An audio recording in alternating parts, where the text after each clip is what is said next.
Welcome and thank you for joining us for another session during the WHA 2022 Symposium. Next up, we're going to be speaking with Connie. Connie is the owner of the Salt Therapy Clinic and Sanctuary in Canberra, Australia.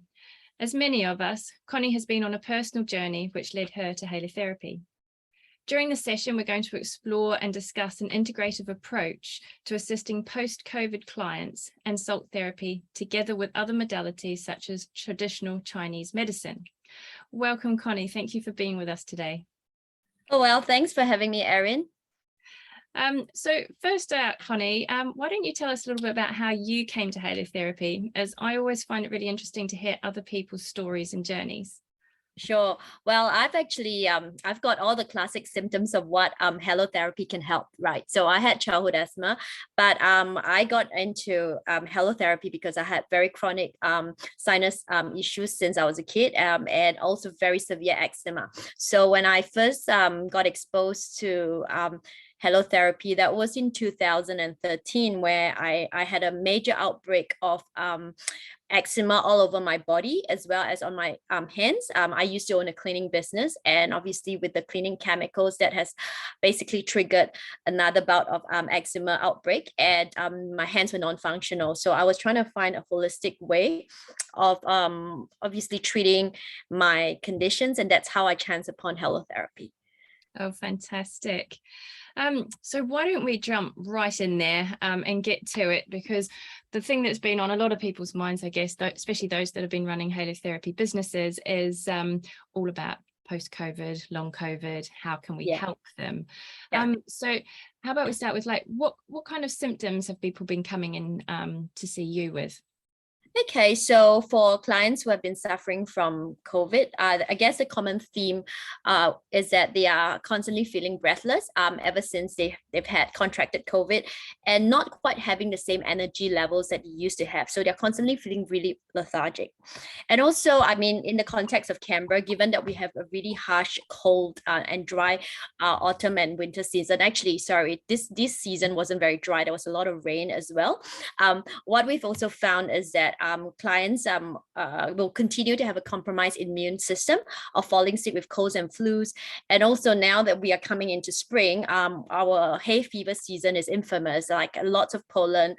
People often fall very sick at this time. And again, you know, we're experiencing a lot of people with respiratory congestion, so, with exacerbated sinus problems, as well as allergic rhinitis. One of the things as well, and in fact, in the last couple of weeks that I've noticed, is that people are still constantly coughing, given that obviously it's quite rainy and wet at the moment. What I find, Erin, is that clients with a long history of compromised respiratory conditions such as asthma, bronchitis, and pneumonia, as well as cystic fibrosis, are extremely susceptible to those post and long COVID symptoms of breathlessness and low energy levels that I've spoken about before. Yeah, I mean, when I look at the people that have been coming into my salt room, I definitely see that it's the breathlessness and the tiredness or lack of energy, which is really bothering them, which is stopping people being able to go about their daily routine, which, you know, makes a huge impact onto people's lives. For sure. So these people that are coming in, do they all identify as maybe having long COVID, or maybe don't realize that they've got it? I think a lot of them, well, they don't quite use the word long COVID, but what they have generally said to me is that since they have contracted COVID, they have found themselves in constant breathlessness and reduced energy levels. So that's like the general theme that I've been hearing from those clients that has had COVID. Yeah, fantastic. Now, obviously, you do quite a lot with Chinese medicine as well. So you combine those benefits together with the halotherapy. So what kind of advice have you been providing to your clients? How have you been helping them to get over their tiredness? Okay, sure. Well, I guess there's a few things that I always start my first consultation with all respiratory clients. I often say to them, if there's only one thing you remember that you can take away from my consultation, it's got to do with the temperature of the water that you drink, right? So get into the habit of drinking only hot or warm water, ditch the room temperature and cold water.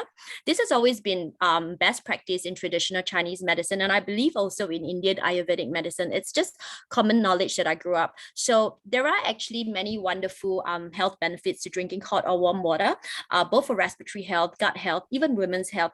But the simple common sense analogy that I generally use for my respiratory condition clients is this: hot air expands, cold air contracts. So if somebody suffers from a respiratory condition, whether it's COVID, asthma problems, sinus issues, pneumonia, the general thing that if generally feel discomfort first is some form of respiratory congestion, right? So by drinking warm water, it's akin to like drinking hot tea, warm fluids. You generally feel like your chest is warmed up and it's opening up better to enable you to breathe better.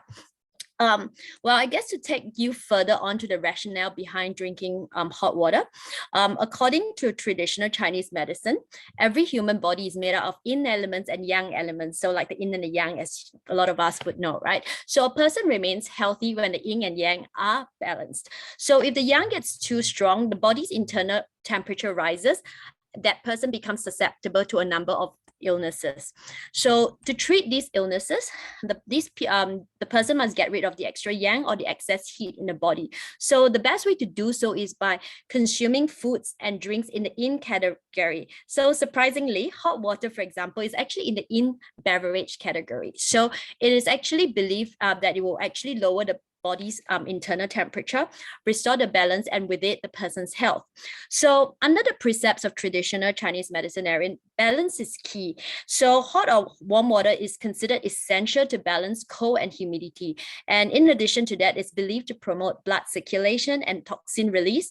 And hot water as a drinking habit is just inculcated for the benefit of our health and hygiene. So another example is that when someone suffers from respiratory inflammation, meaning that's too much heat in the body, the hot water helps to cool it down. So when a person suffering from respiratory conditions goes into a traditional Chinese doctor, the doctor will be able to diagnose from taking the person's pulse just by listening to the rhythm. They can basically diagnose very quickly that the person's qi levels are actually depleting. So qi, or what the Indians would call prana, which some of you might have heard of during yoga practice, is that it's something that cannot be seen with the naked eye or diagnosed in modern medicine. But natural medicines in TCM or traditional Chinese medicine or Indian Ayurvedic medicine will be able to pick that up very quickly. So certainly, I guess from a patient's point of view, when I try to explain that to them, they would have a direct experience of understanding what I'm trying to say, because they can't see their qi levels, but they can certainly feel the depletion of their energy levels, obviously descending when they are they're having these post-COVID symptoms or any compromised respiratory conditions. Yeah. So there's in summary, I guess drinking hot or warm water has some benefits, the following benefits to respiratory condition sufferers. So the first one is to nourish our energy or qi levels. So you think of it, if you start drinking hot water, you need to spend extra energy to warm up the water before your body can absorb it. So start drinking hot water, right? The second thing is hot water helps to strengthen the energy or qi of your organs' blood circulation. So when cold water passes your chest, it may cool down your heart, your lungs, and bronchi, and that affects the breathing. So again, like I used that common sense analogy, when you're drinking hot water, or hot drinks, you generally feel like your chest opens up and you can breathe better. So one of the typical daily hacks that I actually suggest to all my clients is that start investing in a hot thermal flask, right? And have it wherever you go. So I have several, a few in my clinic, 2 in my car, and a few at home. So I'm constantly not without hot water. And also for clients with very compromised respiratory function and energy levels, one of the thing that I would also suggest is that in their hot thermal flask, they can start infusing a teaspoon of hot goji berries in their hot water to be drunk throughout the day. So the benefits of goji berries are that it is actually very rich in antioxidants. And in traditional Chinese medicine, we know that it helps to replenish one's qi levels, and also it's also highly beneficial for heart and eye health. So that's those goji berries, they're the dried ones you're saying to put in there. Yeah, that's right. So what I suggest is that obviously just put a teaspoon at the start of the day, keep topping up your hot water throughout the day at the end of it, because it will start to expand and disintegrate. At the end of the day, make sure you wash out your water bottle and then you start that again the next day. Yeah, fantastic. And this kind of goes kind of fits nicely with, when I see people and I ask them, oh, how are you feeling? And at the moment we're going through the change of temperature and we're getting those colder mornings, and people are actually starting to say, I'm feeling it is a little bit harder for me to breathe today. And that is due to the cold. So That's right. if they do start drinking their warm water, then that's helping to relax that chest. So yeah, it does make sense. And hopefully now most people seem to have these metal drink bottles that are insulated anyway, so just That's right. swap out your cold water for your warm water. So it's a nice, simple, easy thing that a lot of people could do. It doesn't cost any extra, and it could hopefully make quite a big difference. So I think it's worth a try for sure. Oh, that's for sure. I mean, all of my clients with respiratory conditions, they say to me they could never drink even room temperature water anymore now that they've come to this side of the traditional Chinese medicine side of drinking hot water. It makes a hell lot of a difference to their health. Oh, brilliant. So moving on from water, how about we move on to food?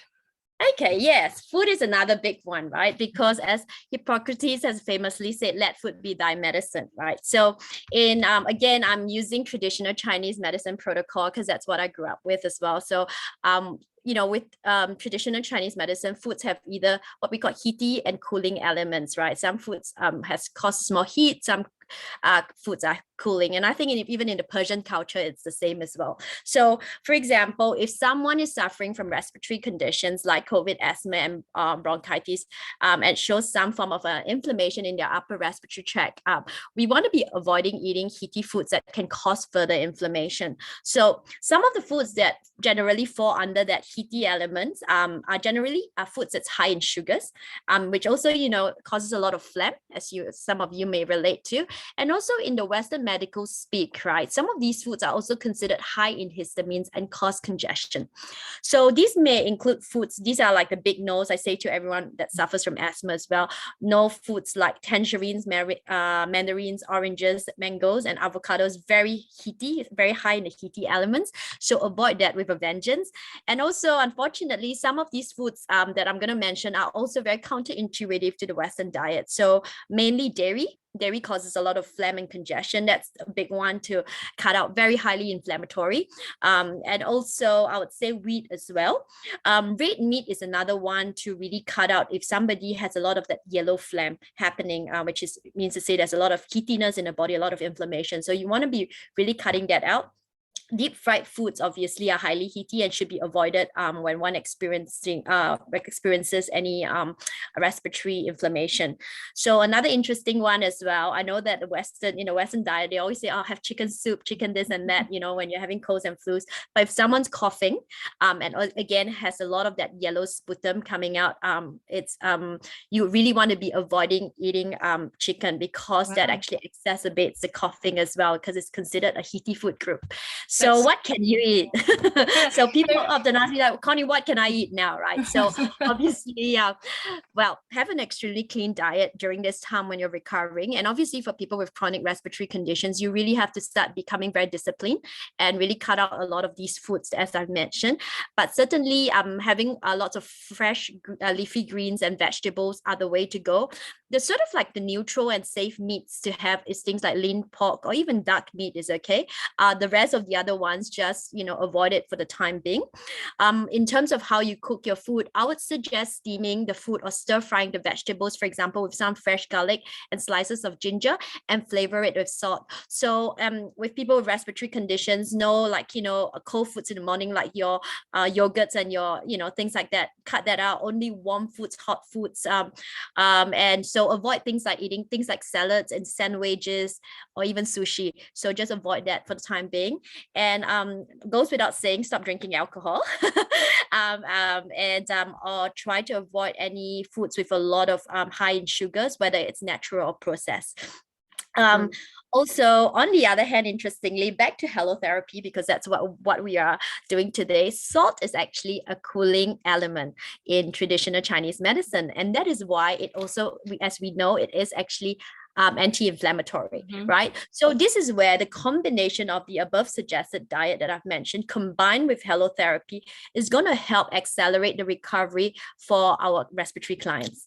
And also there are things as well, like there are some Chinese herbal remedy soup pre-packed soup mixes that you can usually get from the local Asian grocery stores, particularly in countries with Asian grocery stores, that can also help nourish the respiratory function. One of them is called a pear soup. So pear is actually a very good lung cleanser. So that's one that you can use.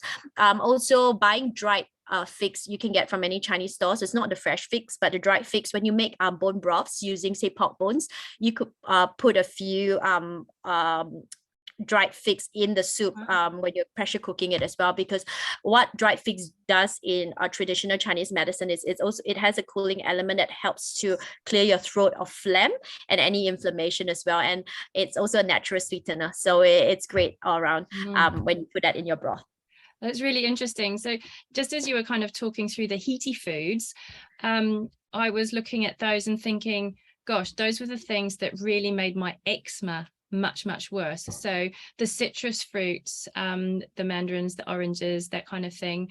I also noticed that the dairy and the wheat, and I did actually get some allergy testing done at one point when I was a bit younger, and they did flag up that gluten and dairy, or cow's milk in particular, were two of my intolerances. So it's funny how they're all connected, and obviously eczema is an inflammatory condition also, but it just displays in different ways.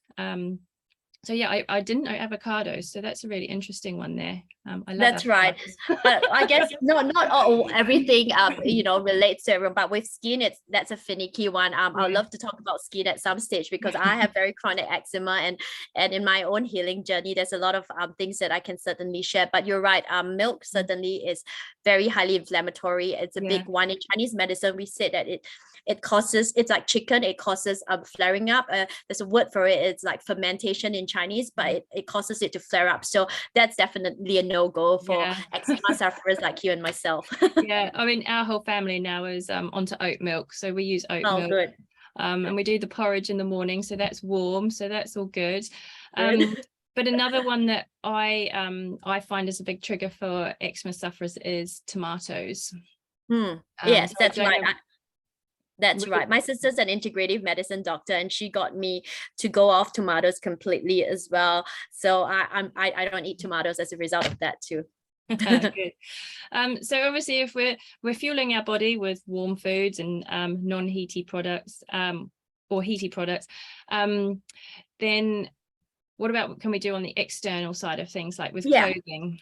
Yes, so definitely in in traditional Chinese medicine, we always saying keeping warm is so important. So you would notice that a lot of Chinese people, they're always, all wrapped up, right? So because there's so many different meridian points, the joints particularly is what it catches wind. So obviously from a health perspective, if somebody is constantly exposed in midriff or sleeveless, when there's a lot of wind elements or cold elements like during winter and autumn season, that can also lead to things like rheumatism and arthritis and OH. So we want to prevent that. But from back to the respiratory side of things, certainly, obviously, as we know, keep your chest warm, when you're sick or you're prone to colds and flus.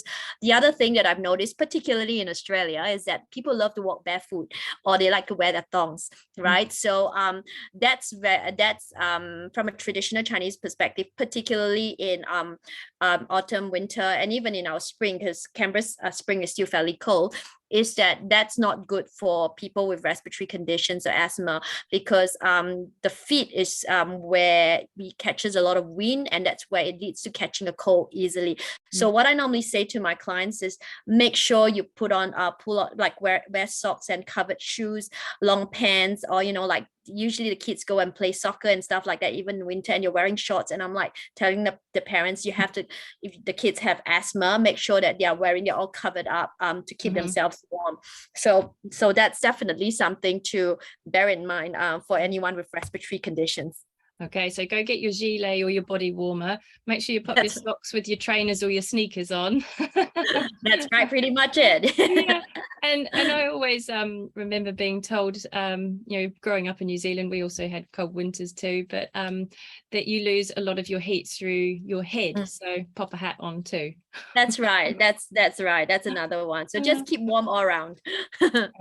Now, during the symposium, we do have a few breathwork specialists on there, but we could perhaps maybe touch very briefly on breathwork, because I know that forms part of your kind of full circle approach to helping people. So I don't know if you want to share something about breathwork as well. Sure.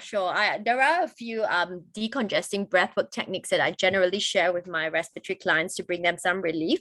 But for the purpose of discussion on COVID in this instance, the one that I normally share is based on a traditional Chinese medicine technique that I've learned. So basically, as we've mentioned earlier, a lot of our clients that has suffered from post-COVID symptoms or long COVID generally experience a sense of breathlessness and low energy levels, congestion around the chest. And also I find that a lot of them starts to have sudden anxiety attacks, or they start to feel really anxious when they can't breathe. So this is one classic one that I would like to share that can certainly bring relief. And when they do that in conjunction in the salt room, I find that that's highly effective to help them to get back to breathing quite quickly. So the method of breathing in this case is that in that traditional Chinese, I guess, way of doing it is that you have short breaths. So it's you breathe in 2 times through your nose and 1 time through your mouth. So it's like that. Okay, so that's how you breathe. And what you do is that you start to so your lungs is like, it's a bit lethargic. So it's a think of it like, when your car is, your car has broken down because the battery is almost dead. So you want to jump start it. So the whole idea is that you do this. So like that.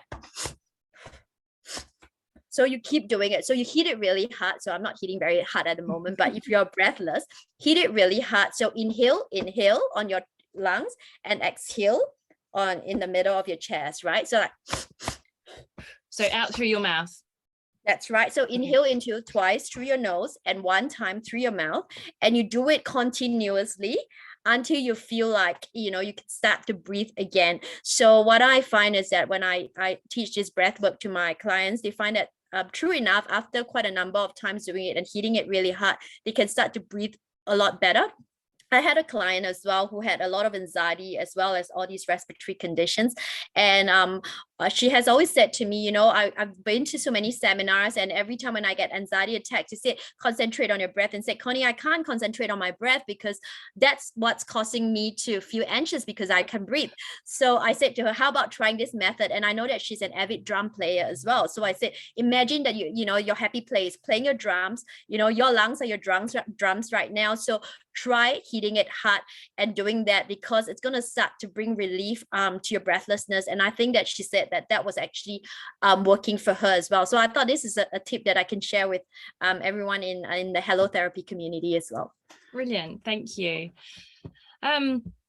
Okay, so with your clients, how have you been seeing or how have they been improving with the halotherapy?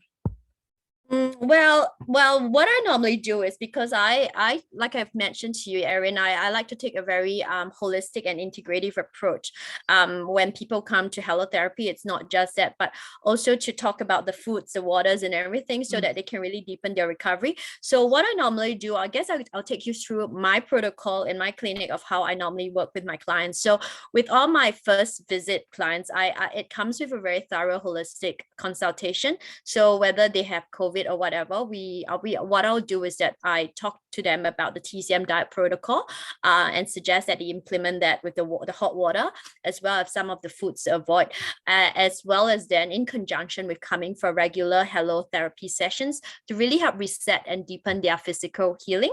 So those who actually follow the above TCM diet protocol and getting into the habit of drinking hot or warm water really see an improvement to their respiratory health quite quickly.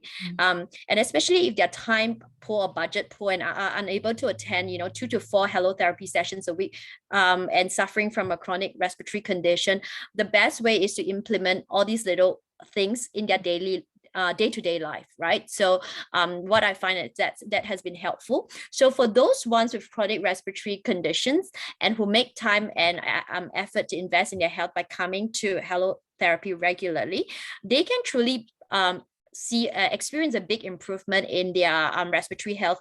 Sometimes their symptoms such as asthma may even go away.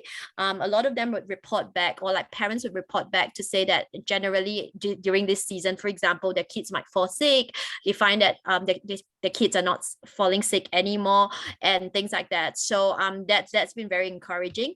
I would say generally speaking, right, the interesting thing is that 90% of my respiratory clients could feel a big difference in the ability to breathe better just after one session. So sometimes also combined with the breathing techniques, decongesting techniques that I've shown them. So they try to do that as well in the salt room. They find that, oh my God, they could breathe again after months of not quite breathing at 100%. Also, some of the things that I noticed as well is that obviously they would feedback that they could start coughing up phlegm during the salt therapy session, or their nose would start, the mucus would start running out. So I would say to them, okay, I get very excited. I said, okay, please remember that when you experience that, spit it out straight away, blow it out straight away, because your body is such a big self-detoxing machine, right? So obviously the mucus and phlegm is the carrier of all the gunk and the toxins that's trying to get out of your body. So do not be try to be polite or refined by not, blowing out and swallowing it. This is a time to really pull it all out right now. So I guess the healing properties of salt being anti-inflammatory and mucokinetic really helps to deepen and accelerate their respiratory healing and recovery. So also another interesting one, Erin, is that, well, I've also had some numerous feedbacks actually from clients with a persistent cough due to allergens in the air. So as I mentioned, we have really bad pollen, like pollen, and hay fever season is bad in springtime. So I have quite a number of instances where we have clients where they have had this persistent cough for months, and just after 140-minute salt therapy session, they find that their irritating cough has completely stopped. So that's pretty miraculous as well. Yeah, I mean, I also find, like, with a lot of clients, they do feel some benefit after that first session. Generally ones which maybe have more upper respiratory, because obviously more salt's getting to it. That's Those right. that have lower respiratory conditions, things take a bit longer. It needs a few more sessions to really get in there. Yep. But those upper respiratory ones, maybe the sinuses as well, often feel kind of an ease of pressure, an openness to breathe.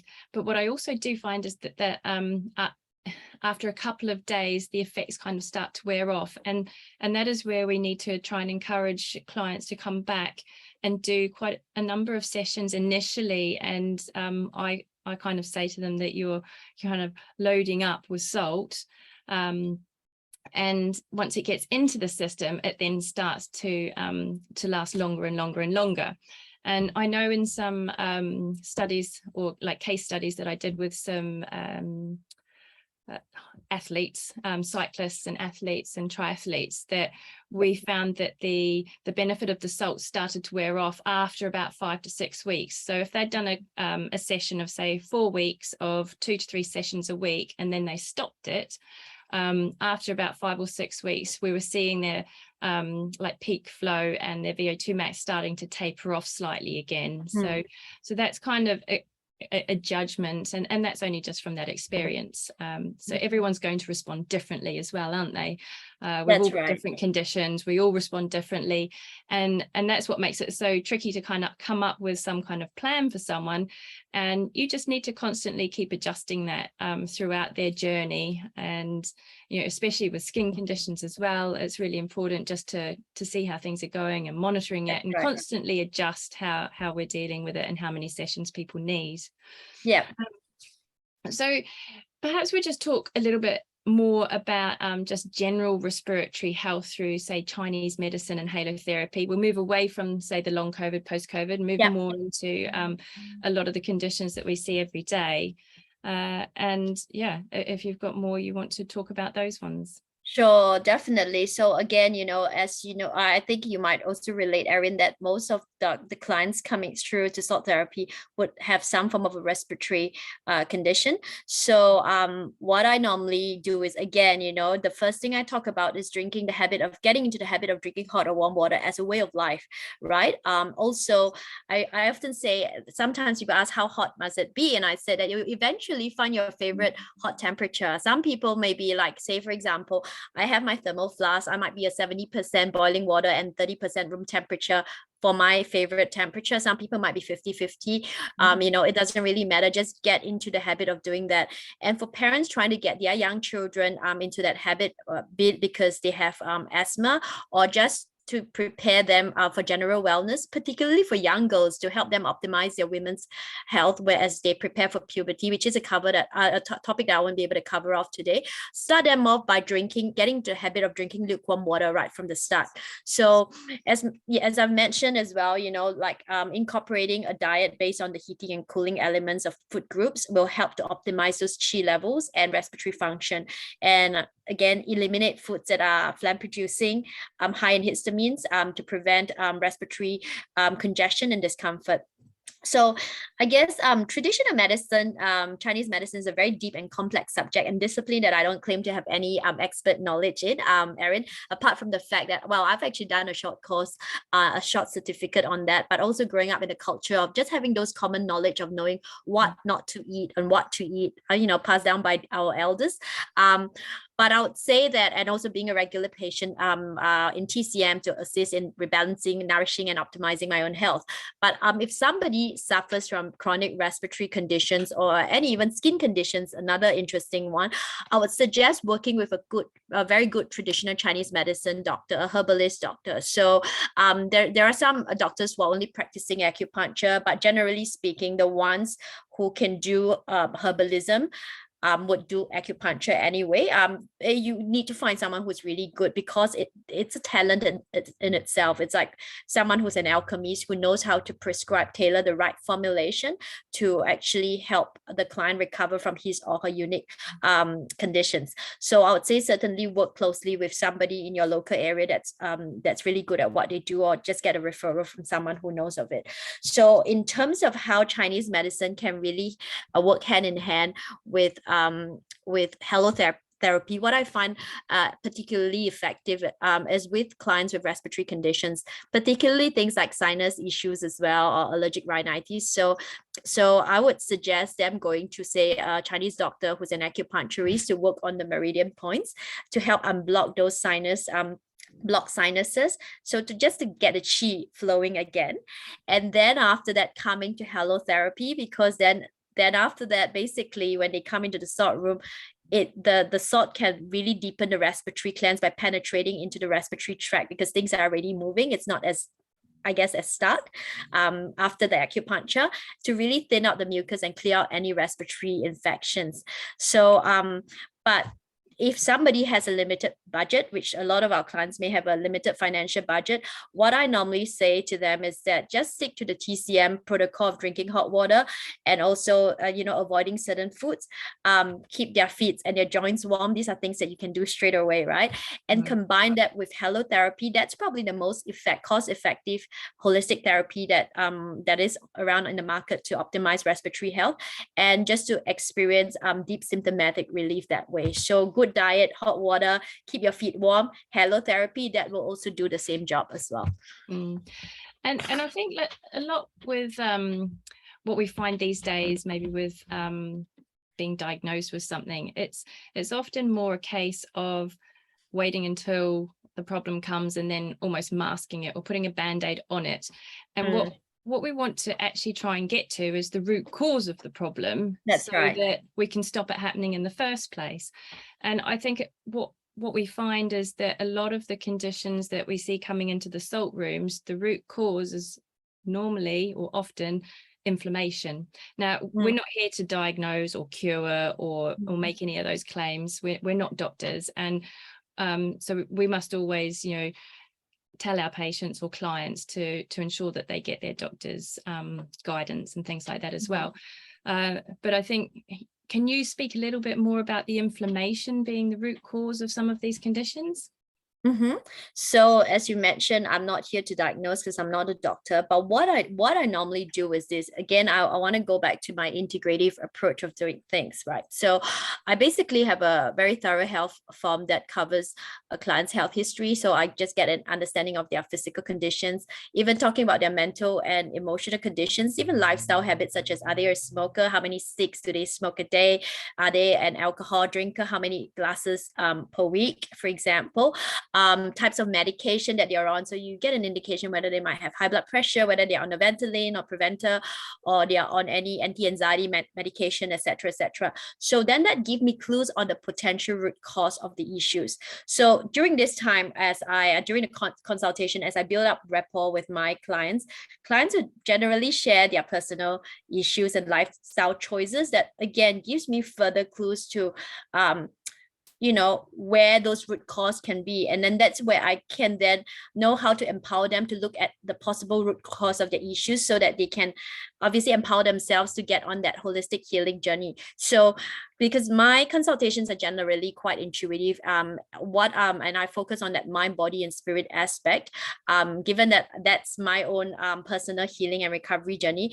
And what I've noticed is that there is actually a very strong correlation between mind body healing, and that's why I'm a very big advocate of it. So what I do is then I start to talk about the difference between modern medicine and holistic medicine and therapies. So in my case, as a holistic practitioner, I would look beyond obviously the presenting symptoms, because knowing the fact that sometimes there might be other trauma or deep-seated emotional difficulties that has actually manifest as a physical pain or symptoms that's not been addressed properly. So in holistic medicine, I guess a physical symptom is generally seen as a sign where the body has certain types of imbalances that's arising, right? So instead of thinking that someone is sick and they need to take a pill or they need to go and eat something to patch that problem, I look at, that's how I sort of empower them to start thinking of what could be the possible root cause of their symptom.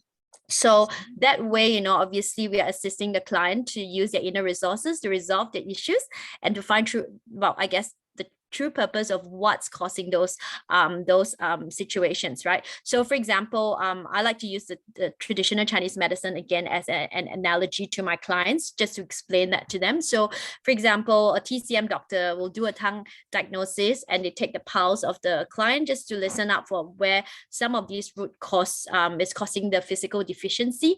So for example, for like you and myself with eczema, when the doctor looks at where the rashes are falling on our skin, he or she would actually know which are the specific meridian points, and where that's giving the doctor a clearer understanding of where our imbalances are, thus being able then to rebalance it with the right forms of treatment, whether it's acupuncture or whether it's through herbal formulations. So there is also, back to that again, I know I'm talking in a roundabout way, but it's very important for clients to understand that close relation between mind-body healing. So for example, again, in Chinese medicine principles, there is a significant role where physical health is actually closely related to one's emotional and mental health. So specific positive or negative emotions actually reside specifically in different parts of the organs in our body.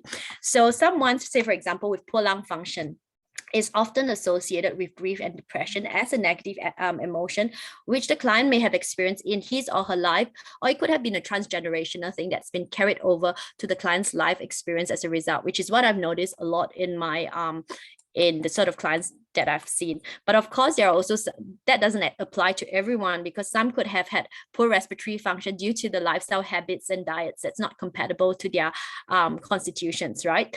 So another interesting one is where a client comes with skin conditions such as eczema.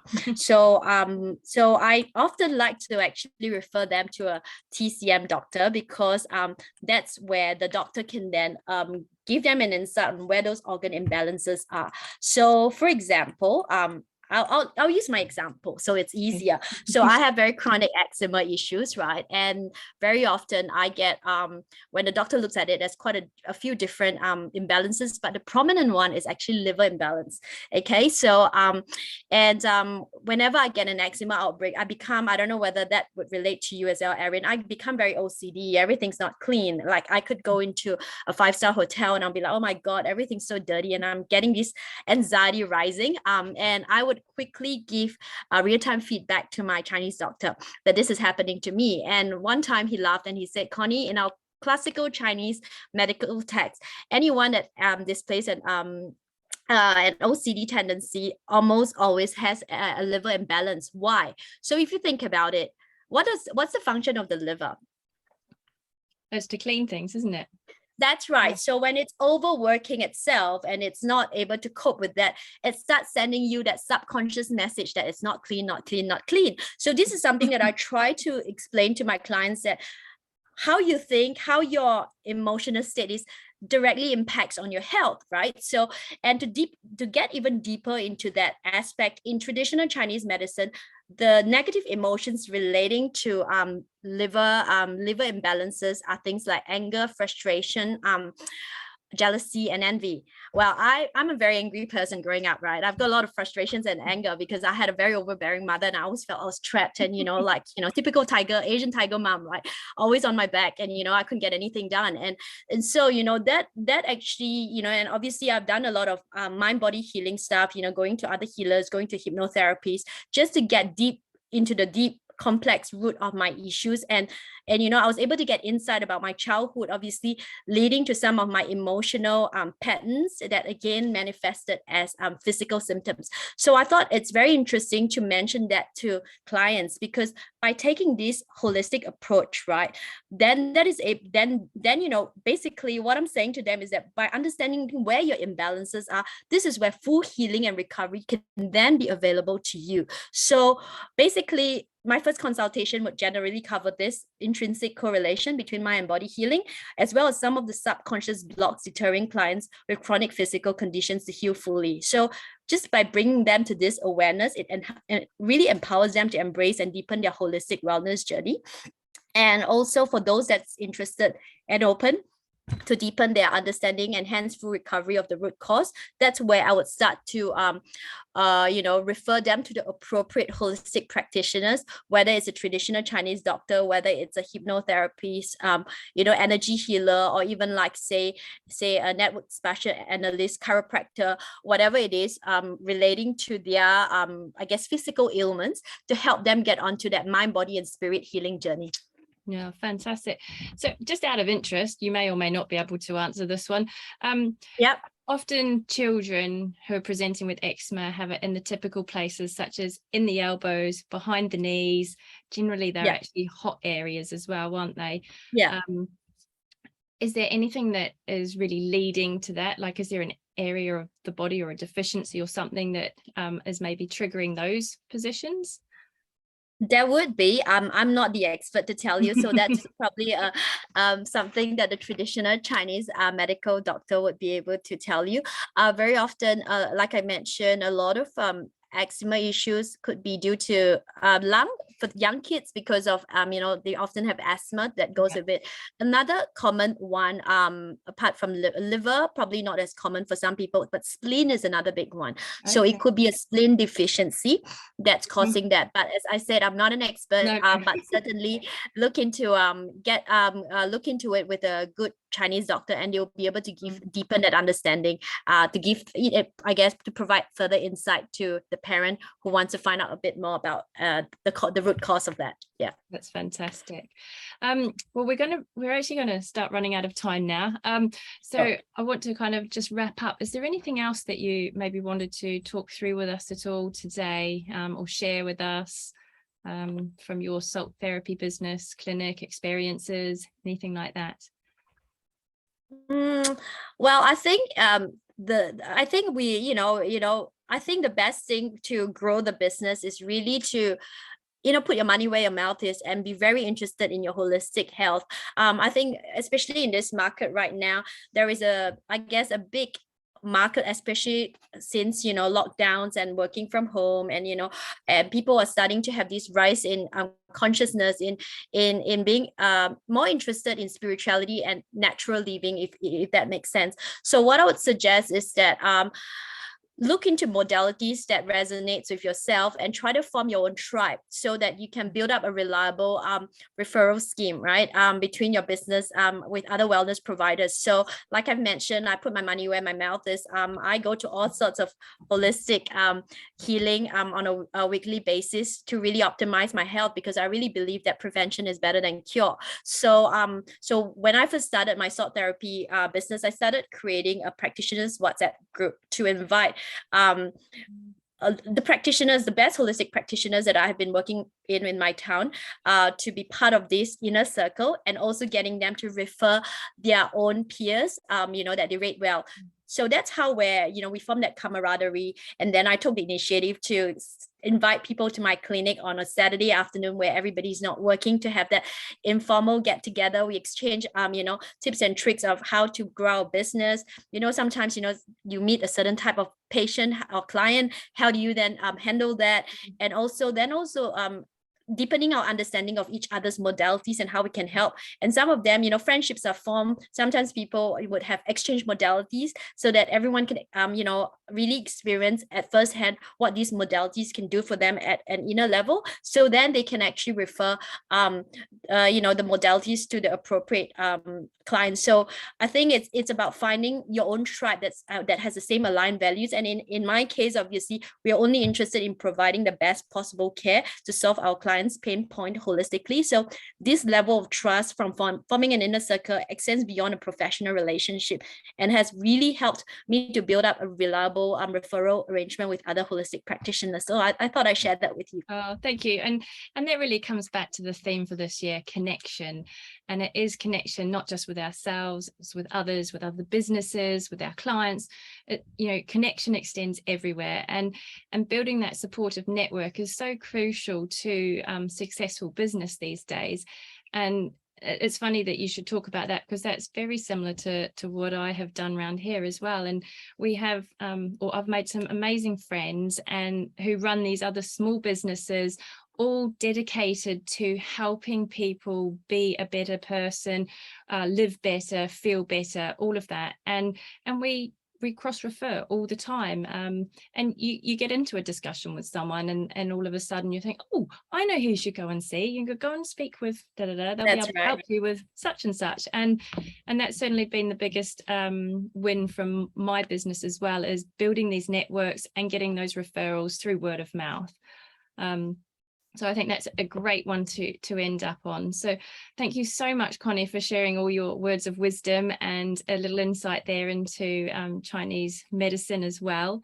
I do wish you every success with your business, and we look forward to staying in touch with you.